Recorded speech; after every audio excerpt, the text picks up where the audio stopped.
Hello guys, welcome back to another episode. So today I'll be showing you Zimre Park. Just between Zimre Park extension and Tafara newsstands, or Zimre newsstands and Tafara newsstands. I'll be showing you nice houses there. There's a great development there and I'll be showing you around, guys. So I hope you enjoy the video.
Antika takakadambura tambo mukatera.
Makasimbere bosi muri sese.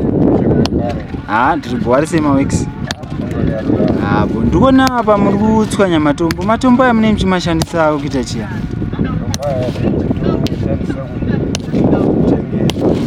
Alright. So ndo ari kushandiswa kuvaka kuno. Alright. So far madoneta tomboti madoneta dzimba dzinga. Ndikuona kuno kwavaka dzimba dzakawanda kuno. Takatanga Alright. But dzimba dzingani dzamungati dzavakwa muno muzvimwe. Dzavakwa dza 200. Sikutopfura kana 200. Yeah.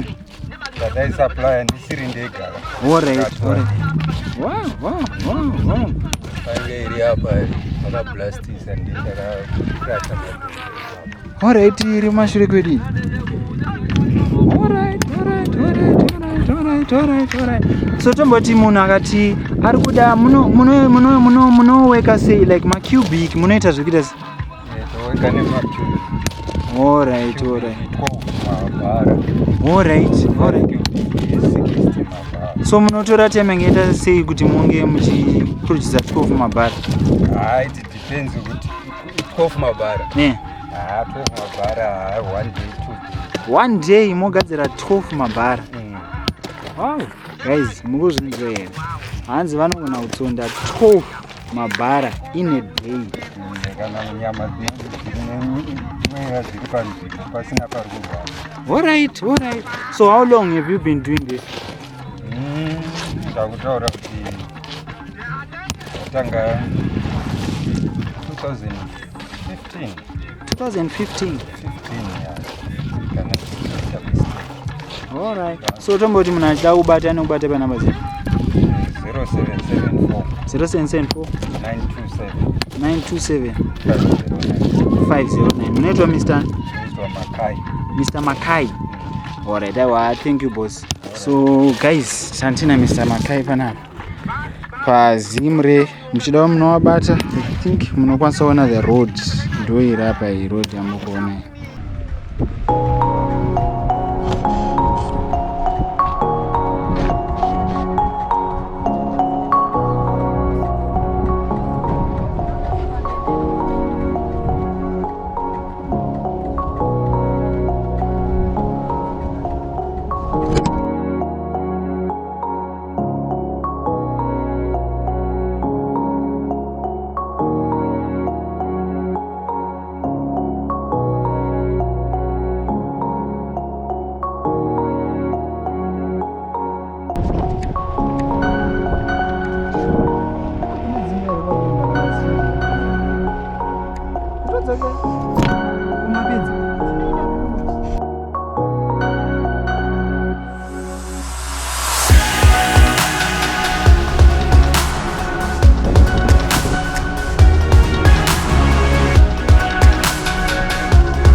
guys, that was Zimre.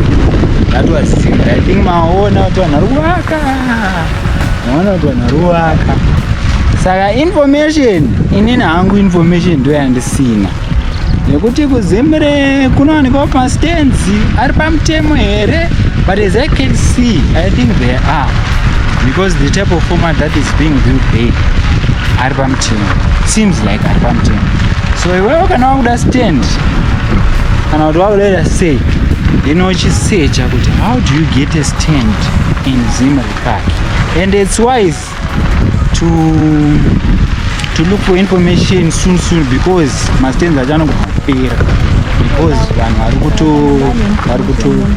vari kutoita sei, vari kutovaka zvakudaro. Kana pane information, send room in comment section. So peace. Oh guys, sorry, ndakangana. Don't forget to subscribe. Subscribe guys.